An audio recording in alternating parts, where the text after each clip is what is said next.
স্কুলৰ আজিৰ এই বিশেষ ক্লাছ বা বিশেষ ছেশ্যনলৈ স্বাগতম জনাইছোঁ। আজি এটা বিশেষ দিন ভাৰতৰ বাবে, গোটেই বিশ্বৰ বাবে।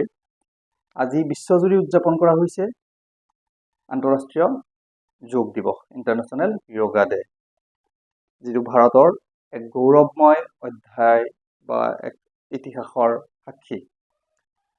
আজি সেই বিষয়ে কিছু কথা পাতিম। যোগা ডেৰ বিষয়ে নতুনকৈ কথা পাতিবলগীয়া নাই, যোগৰ বিষয়ে কথা পাতিম,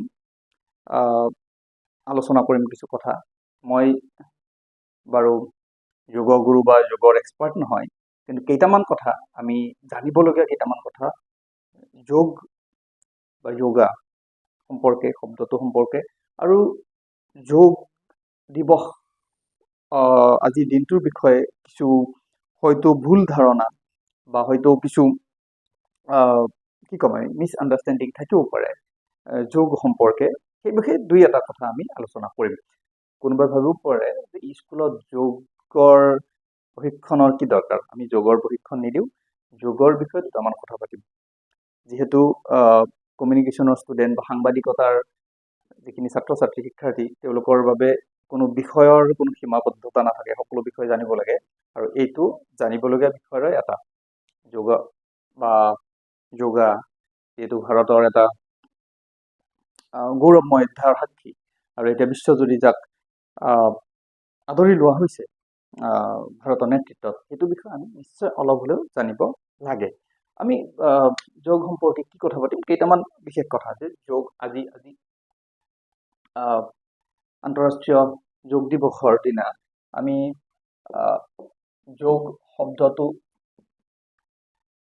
লিখকে বা ইংলিছত কি লিখা হয়, য়োগা। আচলতে সংস্কৃতত য়োগা, য়োগা, সেইটো অসমীয়াত আমি যোগ লিখোঁ। যিহেতু এইটো বাৰু অভাষাগত কথাও আহিছে, যিহেতু মনত মই কৈ থৈ দিলোঁ। আচলতে য়োগাটোৱে ইংৰাজীত য়োগা লিখা হয়, য়োগা, আৰু অসমীয়াত সেইটো যোগ। যিহেতু উচ্চাৰণেৰে আমি অসমীয়া শব্দ আৰম্ভণিও কৰোঁ, মানে ধ্বনিৰ অসমীয়া নাথাকে, আৰম্ভণি নহয় শব্দৰ, গতিকে আমি যোগ শব্দটো ব্যৱহাৰ কৰোঁ, অৰ্থ একে। যোগ অসমীয়াত ক'লে যোগ, ইংৰাজীত ক'লে য়োগা। সেইটো ডাঙৰ কথা নহয়, আমি যোগ সম্পৰ্কে দুটামান কথা পাতোঁ।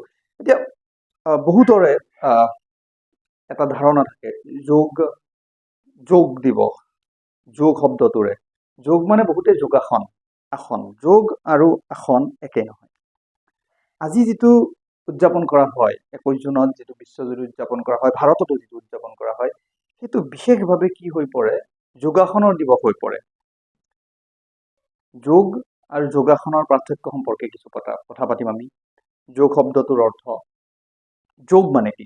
যোগ মানে শৰীৰ, মন আৰু আত্মাৰ সংযোগ বুলি ক'ব পাৰি, বা শৰীৰ আৰু মনৰ আমি কি ক'ম, ডেভেলপমেণ্টৰ কাৰণে যিবিলাক প্ৰক্ৰিয়া, সেইটোক আমি যোগ বুলি ক'ব পাৰোঁ। এটা বহুত ডাঙৰ এটা অধ্যায় যোগ। যোগ মানে যোগাসন নহয়। আমি যিটোক যোগাসন, আজিৰ দিনটোত যেনেকৈ যোগাসন কৰা হয়, আসনবিলাক কৰা হয়, সেইটোকে বহুতে যোগ বুলি ভাবে। গতিকে ভাবিলোঁ দুটামান কথা মই শ্বেয়াৰ কৰোঁ। বহুতৰ হয়তো সম্পূৰ্ণ ধাৰণা আছে, কিছুমানৰ হয়তো ভুল ধাৰণা আছে, সেইবাবেহে আজিৰ এই ক্লাছটো। যোগ ক'লোৱেই, যোগৰ আমি প্ৰকাৰ কেইটামান কথা পাতিম। তাৰ আসননো কি, যোগাসননো কি, সেই সম্পৰ্কেও তাত আহি যাব। যোগৰ বিভিন্ন প্ৰকাৰ আছে। আমি অসমীয়াতে যদি লিখোঁ, আমি কি কৰোঁ, ৰাজযোগ, এটা ৰাজযোগ আছে, সেইটোকে অষ্টাংগ যোগ বুলিও কোৱা হয়, বহুতে কয় অষ্টাংগ যোগ। এইটো যোগৰ একদম প্ৰাথমিক পৰ্যায়ৰ বা যিটো বহুলভাৱে যিটো প্ৰচাৰ হয় যোগৰ, এইটোৱে অষ্টাংগ যোগটো, যিটো মহৰ্ষি পতঞ্জলীয়ে প্ৰচাৰ কৰিছিল। যোগৰ আচলতে যোগৰ মূল কোৱা হয়, যিয়ে যোগ আমাক দিলে তেওঁ শিৱক সেইকাৰণে আদিযোগী বুলি কোৱা হয়। শিৱই যোগ মানে পৃথিৱীবাসীৰ বাবে উপহাৰ স্বৰূপে আগবঢ়াইছিল আৰু সপ্তৰ্ষিক 7জন ঋষিক সেই যোগ শিকাইছিল। তাৰ পৰাই পৃথিৱীত যোগৰ প্ৰচাৰ বা যোগৰ সাধনা আৰম্ভ হয় বুলি কোৱা হয় শিৱ। কিন্তু মহৰ্ষি পতঞ্জলীয়ে অষ্টাংগ যোগক আচলতে বাস্তৱ ক্ষেত্ৰত বেছি প্ৰচাৰ কৰিছিল। অষ্টাংগ যোগ কি সেই বিষয়ে মই কথা আৰু আহিম তাৰ ভাগসমূহৰ কথাও পাতিম। যেনেকে আমি নাম কি ৰাজযোগ, যেনেকে জ্ঞান যোগ এটা আছে, জ্ঞান যোগ তেনেকে আমি ক'ব পাৰে কুণ্ডলিনী যোগ,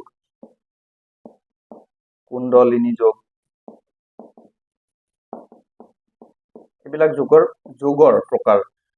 তাৰপিছত আপুনি কৰ্মযোগ, বিভিন্ন নামৰ বিভিন্ন প্ৰকাৰ আছে। আপোনাৰ ভক্তি যোগ, বহুত নাম আছে। মানে আমি সম্পূৰ্ণ নাম বিভিন্ন এইটো ক্ষেত্ৰত নানামনিৰ নামত বেলেগ বেলেগ নাম ব্যৱহাৰ কৰে। এনেকে ভক্তি যোগ, হঠযোগ বুলি এটা যোগ আছে। হঠযোগ সম্পূৰ্ণ আলোচনা আজি হয়তো আমাৰ সম্পূৰ্ণ নহবগে গোটেইখিনি ক'বলৈকে। মুদ্ৰা যোগ এটা আছে, মুদ্ৰা যোগ। তাৰপিছত ঠাইৰ অভাৱ হ'লে এইফালে ন 8 নম্বৰটো এইফালে লিখিলো। তাৰপিছত মন্ত্ৰ যোগ, 9 নম্বৰ আমি ক'ব পাৰো সংখ্যা যোগ, ক্ৰিয়া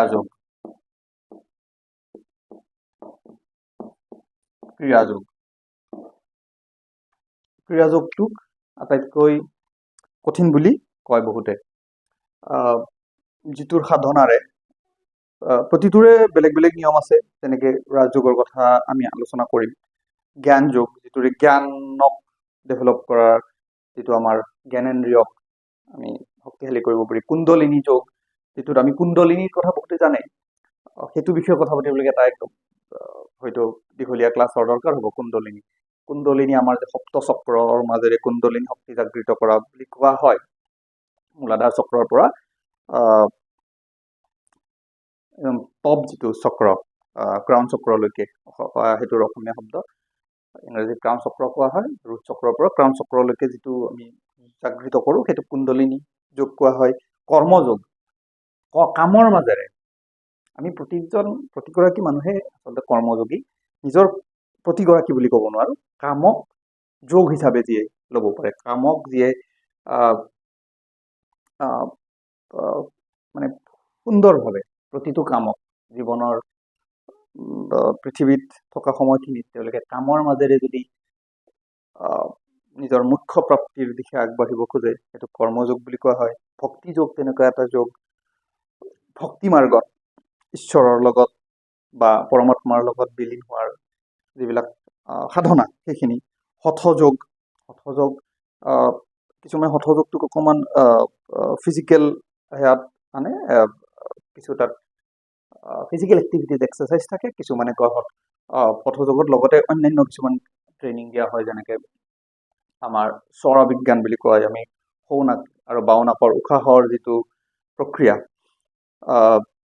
সূৰ্য নাড়ী, চন্দ্ৰ নাড়ীৰ যিটো বেলেঞ্চ, সেইটো হঠযোগত শিকোৱা হয়। তেনেকে মুদ্ৰা যোগ, বিভিন্ন আমাৰ হাতত যিবিলাক মুদ্ৰা থাকে, কিছুমান মুদ্ৰা আমি হয়তো জানোৱেই বহুতেই, মুদ্ৰাৰে যিবিলাক যোগ সাধনা কৰা হয়। তেনেকে মন্ত্ৰৰ দ্বাৰা কৰা, সংখ্যা যোগ আৰু ক্ৰিয়া যোগ।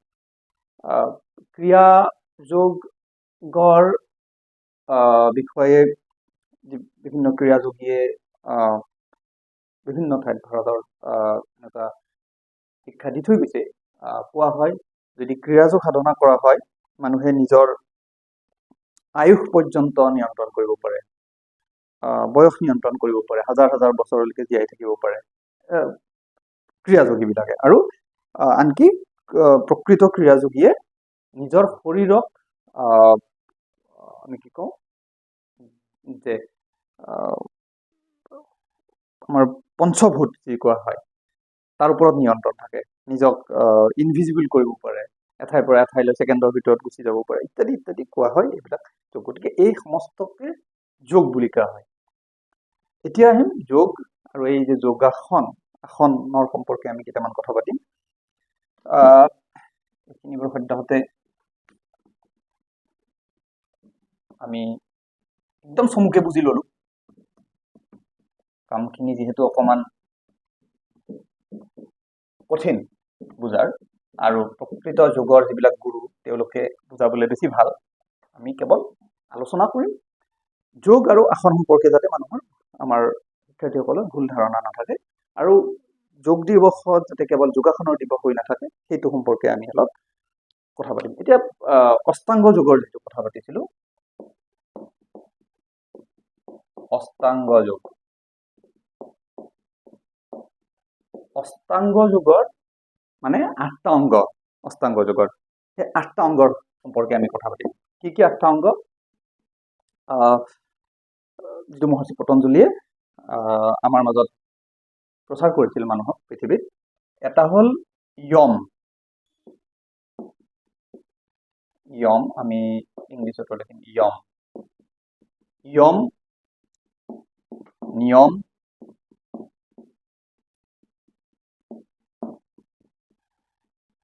এইবোৰ সম্পৰ্কে হয়তো আৰু অলপ ডিটেইলছত যাব পাৰিলে ভাল আছিল। একদম চমুকে কম, য়ম,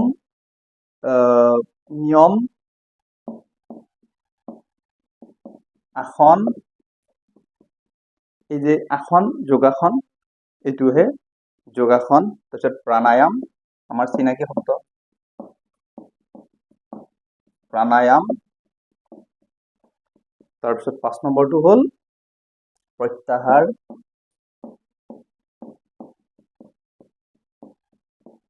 6 নম্বৰ হ'ল ধাৰণা,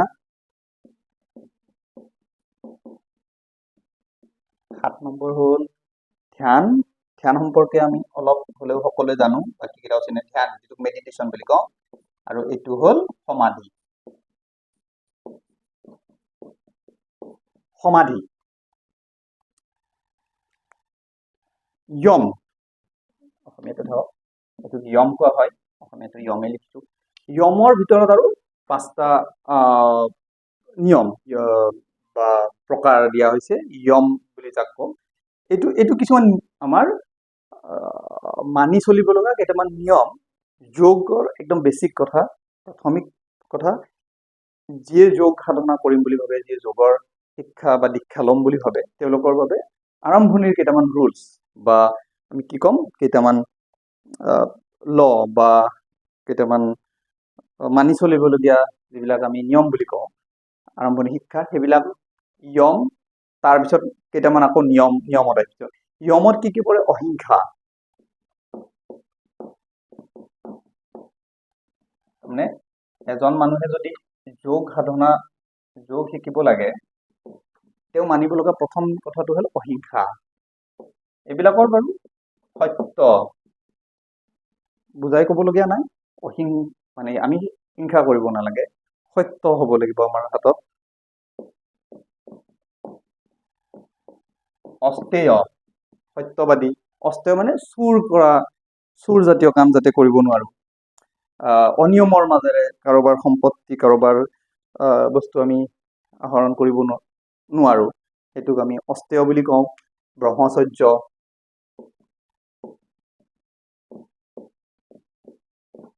ব্ৰহ্মচৰ্য শব্দটো আমি জানোৱে ন, কিছু নীতি নিয়ম পালন কৰিব লগা হয় আমাৰ শৰীৰৰ লগত, আমাৰ সম্পৰ্কৰ লগত। আৰু অপৰিগ্ৰহ,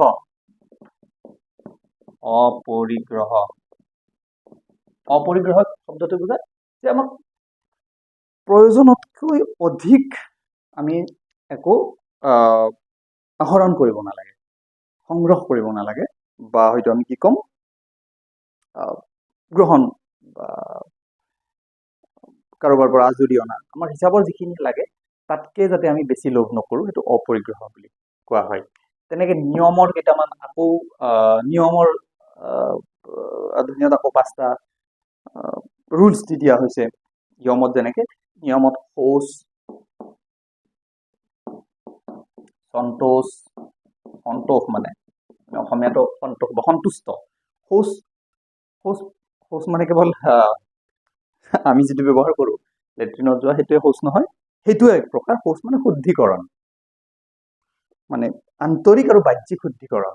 তাত মানে টয়লেটৰ পৰা বাথৰুমৰ গা ধোৱালৈকে আৰু আন্তৰিক যিটো শুদ্ধিকৰণ, অন্তৰ মানে মন আৰু শৰীৰৰ শুদ্ধিকৰণ, সেইটো শৌচ বুলি কোৱা হৈছে নিয়মৰ ভিতৰত।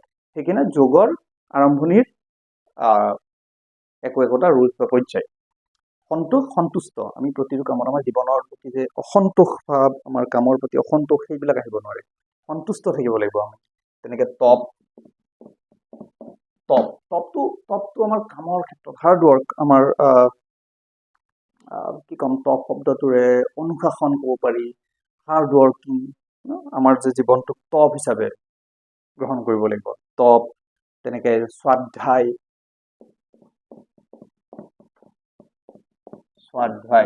মানে স্ব অধ্যায়, চেল্ফ লাৰ্ণিং ক'ব পাৰোঁ, জ্ঞান আহৰণৰ যিটো প্ৰক্ৰিয়া, স্বাধ্যায়। আৰু ঈশ্বৰ প্ৰণিধান,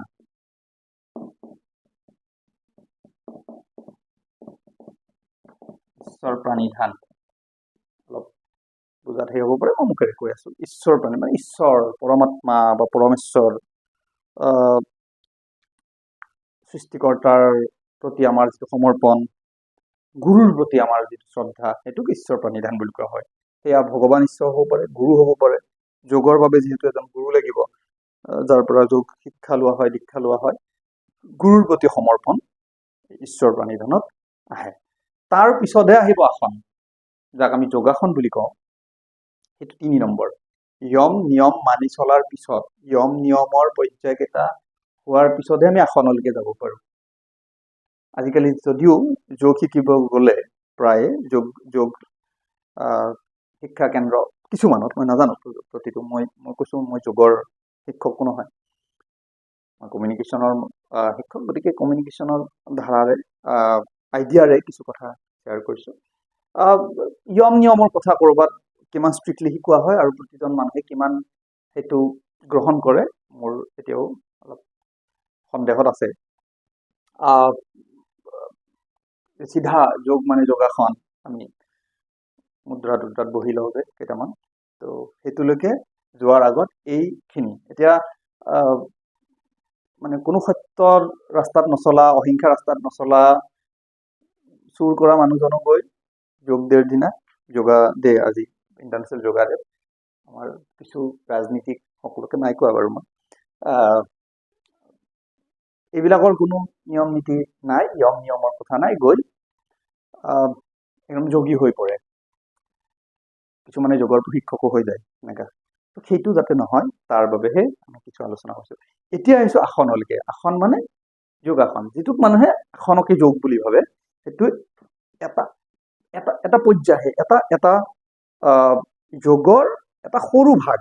আসনটো হ'ল যোগৰ এটা সৰু ভাগ।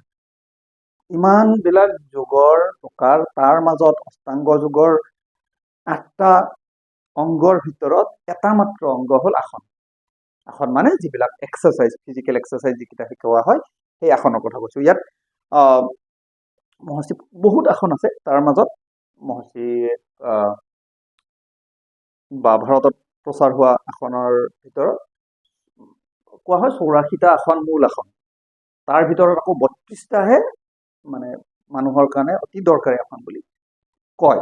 তো বিভিন্ন ক্ষেত্ৰত বিভিন্ন ৰোগ বা আমাৰ বডি আৰু আমাৰ মাইণ্ডক ডেভেলপ কৰাৰ কাৰণে, কানেক্ট কৰাৰ কাৰণে বিভিন্ন আসন শিকোৱা হয়, আৰু সেইবিলাকো যোগৰ এটা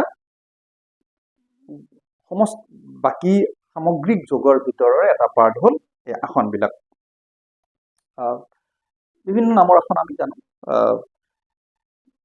সেই সম্পৰ্কে বাৰু বেছি ক'বলগীয়া নাই। আসন প্ৰায়ে দেখে আসনৰ কিতাপ, আজি যোগ দিৱসৰ দিনা বিভিন্ন আসন মানুহে শিকি থাকে। তাৰপিছতে আহিব প্ৰাণায়াম। প্ৰাণায়াম শব্দটো অলপ চিনাকি আজিকালি মানুহৰ, টিভি বা এনেকুৱা ছ'চিয়েল মিডিয়াত দেখাৰ পৰা। প্ৰাণায়াম হ'ল মানুহৰ একদম সহজকৈ যদি কওঁ,